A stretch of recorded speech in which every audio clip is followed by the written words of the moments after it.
any school man a teacher ni aware teacher neither. It's you. And the sorry back to me, I suffer to me what I sorry back. Sure. The mechanic was saying a problem. And the school call which will be other. Baby. Okay, I didn't hear. Oh, so no, by GS and Marano. GS more mra. A code of conduct. Spell it out all behavior, misbehavior. You cannot have affair with your student while the student is still under you. Oh, okay. No way. So I see the dismissal of ASR assistant headmaster. How do you feel about it? Me who video no personally as a professional teacher and a teacher of course or no me kakra. Why to like say the assistant headmaster of that level say obe free school me akwada now I be auto now so na because over video na school akwada no na etwa o. Yes. Like how did he imagine it? Say Emma Bontenya na like how? When you sure say akwada no ne papa na anya affair ache. I will not me enya dia me de be say it is an undeniable fact say there seem to be that things we share the scene. And I make us say Abia mostly across most of the schools. Oh wow. What is it surprising to you? Oh no, this is not the first time. I am asking a question. So it's not surprising to me. Yes, okay. It's not surprising to me because Google say teachers affair with students. Ye kai back ya teacher ni ya ode akoda your man so number yeah. Nti one thing it's part of the moral decadence. Ye can say your society no needs a total reset. The moral so the moral decadence, the degrading and all that no on whose part? And I must add on the part of not the teacher. Oh, the teacher to be blamed. Okay. But the students here blame why? Because the student is a minor. All right. But what I say, right. You are not blaming the student. Why? Because the student is a minor. And you then abroad say titino. What do I say? So on no moral grounds, and I ought to have an affair with that child because if he cannot think for himself. Sometimes some teachers even go to the extent of coercing even some of the to the harm. What does it? And I make us say, and idea mostly it happens in our schools and it is bad. And I make me teacher I've taught in most of this. But we'll share video now. The young girl took delight in all what she was doing. He was doing, and I make us say the moral decadence in our society. Share personal story. Sometimes you tell me idea exercise and a homework. Now my number book please call me. Hey, I'm telling you. And it's the one day. No, I'm telling you. And Zito knows it. Even in the Zito, oh yeah, teacher, but no, this is like idea. We say it normally. Wow. Sometimes me personally and teacher most of our teachers know go so chira dia bia woni abre na wo chira dia na won say they sitting say dia kwada na si atena no mpo no. Wow. And I'm bro. Ya bro enya djuma bia na na hwe kwada no so ma ba no. Fe also no akono kama. What I say? No. But per the code of conduct always you should be reminded by your code of conduct. Say the doctor ni any patient, a done officer, you see, is against the ethics of his job. Yes. Automatically, sir. Much what I say. And you see, sir, those things. Say, doctor, you having an affair with the patient, who do that? Yes. But what I say. Yes. What I'm saying is, say, the moral decadence in our society. It is part of those indisciplines in our schools. Right now, the gender minister is saying, the dismissal alone is not enough. The man must be arrested. And was there sexual intercourse between them? Yes, the fondling. Fondling. Fondling, so a criminal conduct. Isn't it? I do not know because I'm not a lawyer. But per your rules. And then I'm saying per our rules, you know. Say per your code of conduct as a teacher, no. Ofra kwada mana ba office mama better now so no me no there. Per your code of conduct no there. Unacceptable. But per Ghana your national constitution, no, and na criminal no dey me lawyer. Okay. But per as a teacher say teacher need to say me na me first school ni akwada. No tell me now so na me no na me school akwada no ka affair no na me tell say the code of conduct no teacher you are not allowed to do it anamebwa teacher you are not allowed to do it so you are not allowed to have any sexual affair with the students oh that's how so be me abia teacher ni me say nya na say no me Kayaso and na manya and me say me share all the radio station and TV station na me every teacher me dey me say wo so omia no say say na omia no fo na me say code of conduct no say be omia no nsa be ethics no ye chiri okay it means that GS has taken it formally Oman interdicted and say you should not come to the school in order to say investigation or more, you know, dismissed. But what I say, and American say there is that general indiscipline in our schools. You need to have a second look, and meaning say the education minister is looking towards that era or the back. Because once a free SHS and it was good, but some aspect of it now, you shame on okay. One, so I could repeat no. But what I say, total freedom was given to the student. In the academic to school 3 years ago, on exams, but to because person will repeating over structures now be it makes it too clean basom. But what I say, I say, school near quadra therefore to the tour ako school, ako shoot to the above school near me. Or the second echo, but these are things echoes with society anymore. You should not encourage, you should start speaking about it. Okay. Plus those sexual immoral lifestyle of between teachers, some teachers and students, you know. As a teacher, strongly I condemn it in all certain terms. Say, and yeah, the part. I say so. Me das.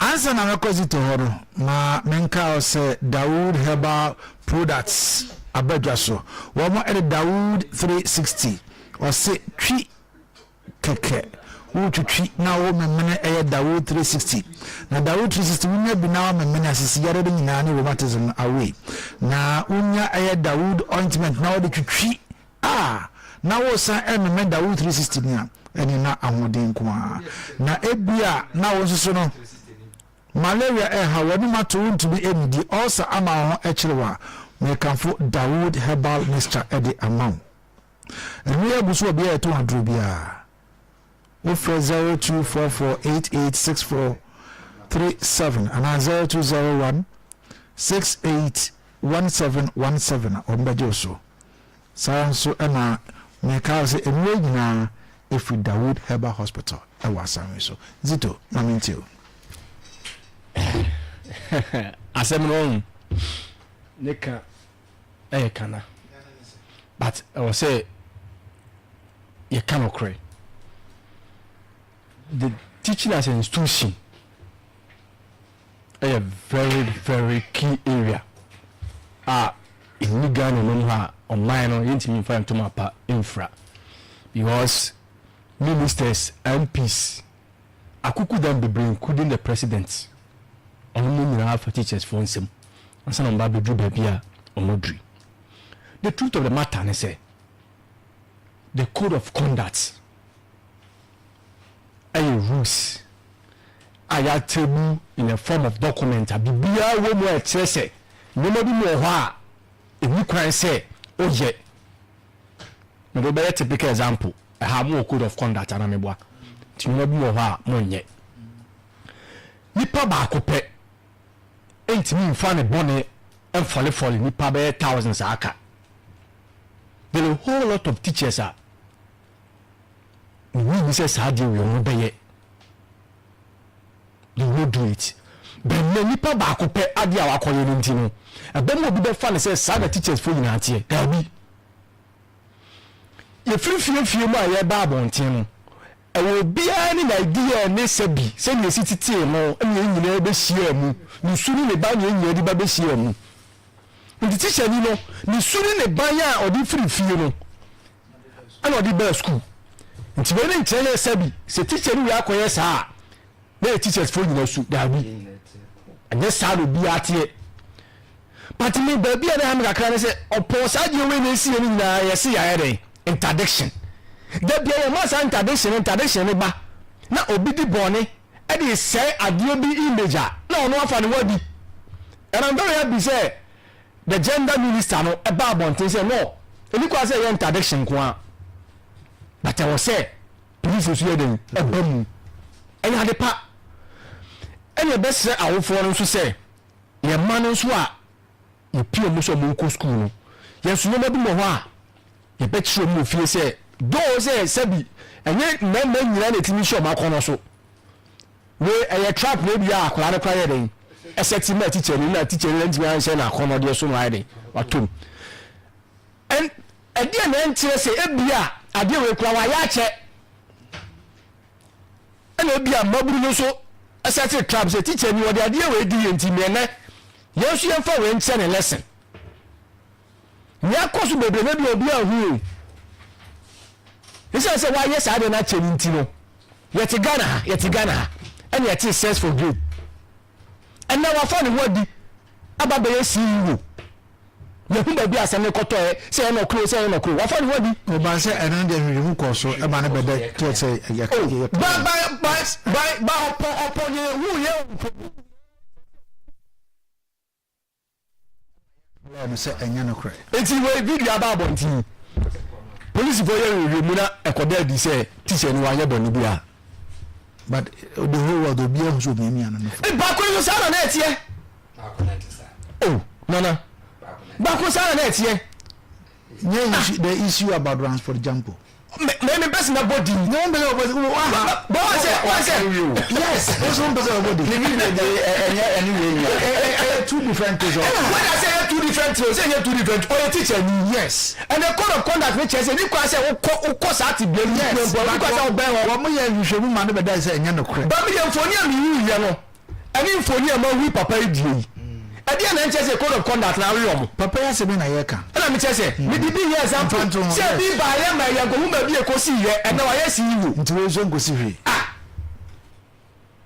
yɛ na kwa kosi ɛdeɛ na be kwa kosi ɛnkosi hwe to me saa na me ni hu no because obi deɛ ba yɛ ma nɛ wafa ne ho adi waba bɛ yɛ si yi wo kura deɛ na kyɛ sɛ papa yi so die yɛbɛtumi asɛbo ne bibia ma yɛhu sɛ saa deɛ yɛde twe na so next time ebi nsi biem but ɛmu obi anka sɛ the institution a ɛyɛ education no sɛbisɛbi ɔmo nyinaa na ɔmo su ɛne ɔmo ban ɛte saa ɛyɛ saa na ɛteɛ and it's very very uncomfortable sɛ at this moment na saa deɛ wɔ yɛba bɛsi sɛ teacher ni wuni mpɔte paa ɛbɛtumi kora yɛ ɔyɛ mu ba anaa mɛboa yeah ohwɛ mu mmienu egyina akora no bɛgyina yɛ mu ba ɛna wanhyɛ ne ho so sɛbi akɔnɔdeɛ bɔ ne nti wakɔ so sɛ baabi a ɛnyɛ ba yɛbɛsrɛ education mpanyinfoɔ sɛ saa deɛ wei ɛbaa quickly naa no ayɛ ɔmo ntwe ɔmo ho nyɛ den mfiri ho sɛ nipa baako pɛ ɛna wakɔdi ne bɔ ne nti yɛ as education no as institution no yɛ nsosɔ so yɛatwe ho afiri ho ba bɛsi na mene hu any statement bi free the education directorate Ministry of Education I issue directorate we are with your fine if some issue dia ɛyɛ ɔmo atwa mo afiri asɛm mu no ɛno ne kyerɛ sɛ ne nipa na yɛ no ɔmo so so ebi nso na na bɔtiti a wɔka sɛ obi kura ne yɛ bibi na ɔtwerɛ bibi a no de number hyɛ because unim sɛ ube take advantage of that dabi akwara yɛ saa deɛ no emra nso emma ho kwan sɛ akwara nso ba school no nso bɛ yɛ saa deɛ no wɔ hɔ ntia de na akwara no yɛ saa no yantwe akwara na so sɛ saa deɛ we eni kwan sɛ wo so yɛ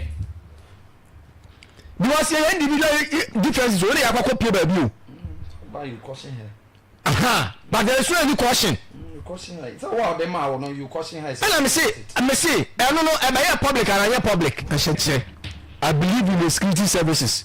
Say Abia, and a boy pay, say a crowd under age. Or a minor, and on a coach never be a moya idea and send fata, but no crab back. And my to say to all the teachers across the country. Thank you. Nipa ba akopɛ ɛna akodi ne bɔne ɛna ɔde abɛ fɔle so emi ani yo so emi ani yo ɛyɛ no na asɛm na aba ɛnyɛ all the teachers nyina na ɛte saa the teachers fo a ɔmo respect ɔmo ho ɔmo nam kwampa so ɛkyerɛ mabu adeɛ sɛbi mi tie teacher ni na ɛkyerɛ ma adeɛ nti adeɛ bi wɔ na ɛnyɛ a ɔbɛdare ti mi sɛ yɛnise ti mi di si no yɛbɛsrɛ sɛ yɛhwɛ baabi a naane da na yɛmfanto Algarafa herbal mixture dupa abadwa so Mr. Wanu na ato a wontu bi die typhoid, malaria, ulcer, syphilis, gonorrhea, menstrual problems ɛna afei wo a osisi wo yaro tie mi yie Algarafa mixture a abadwa so a two types yawo red and yawo green red negative no Agarafa herbal mixture yesi onyame ene oyaresafo pebina no drugstore be kom bia obenya bi ato ho na ana 0543531524 the breastfeed service yesi quality affordable phones and gadgets saranso ena pest care wo mo say oba wafu eso na pese wafu flat bema obema eso na pese kese oba pese wo sto kese stretch marks ahodo na how pese ni nyina otutu ase dental problems, stomach ulcer, stress, stroke wani how wo de hwehwe pest care wo be wo mo dwunase wo de wani akire mu se wo ko ewiase ne mpomam na wo mo wo be ni se baby a VIP for office no ewo no ehwa 10%.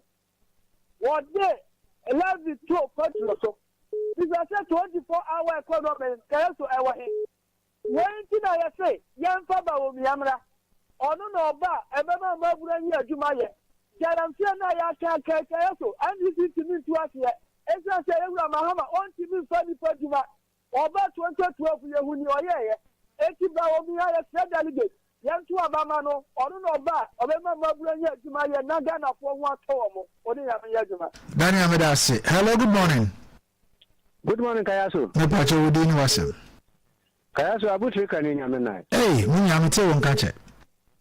Oh, me ho ya pa. Right, my you. Kayaso na no pa ma me na wase na me nkia obedwafo. Ma mfa nkia kase ma Kennedy ohina Japan ni na chitafo nyina. Kayaso ensema ba ye ka teacher fo ho asem yi. School for me wie na nsia ye hu video na mo kan se me we gonna run na me bisa ye mpan fo na fe kwala. And now suba boni bia ba ye maburu no mu a ye ya emwa. Na wo ba fie kura bia wo ne omrante ya boy si ne be ye. Na wo so ba gi nkofo kunu dia. Na chete ye mpan fo na wo ne omba be si aka yu. Na eno ne yakwache panyi bia ye se panyi na anya de. Abaya no so na se oba ba gi obi kunu. Kayaso mame na wase na no. Alright, Abutrika Medase. Good morning. Yes, sir. All right, I do so. Ojugu.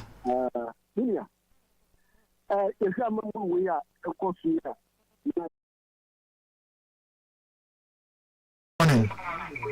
Yeah, good morning. Me baje wodi ni wasem wai. Your friend Gordon, but I'm Kasafi Savia Puchi. Kasamiti. Michana Nabuchi. NDC Abano Yabaya said your name Blano to Galamsino. A woman MPP for one as is Mushasia or Moya Saliman. A Galamsino to the Abanasi will be good.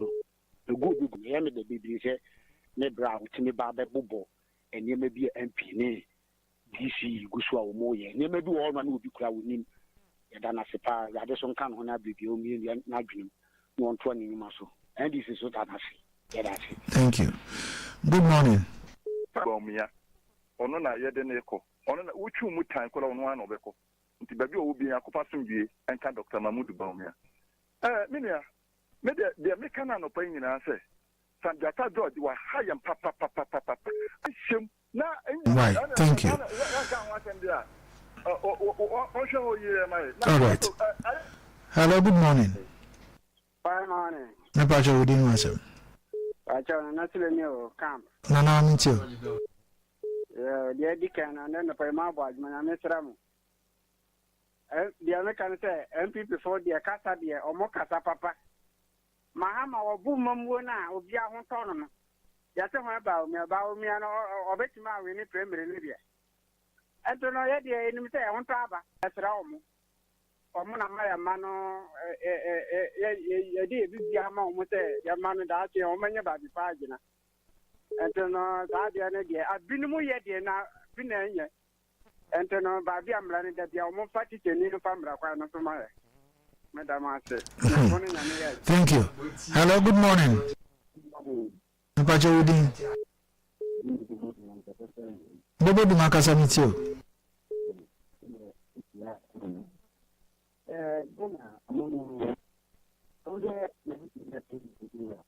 Bobo do Ma will lie on a new one, Maminfa. Hello, good morning. Where am the last caller?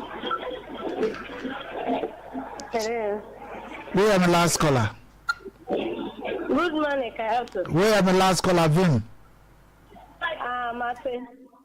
Now, what to say? I will do now, swear. Now, Fufando, Mehoye, Michiana Nabuchi.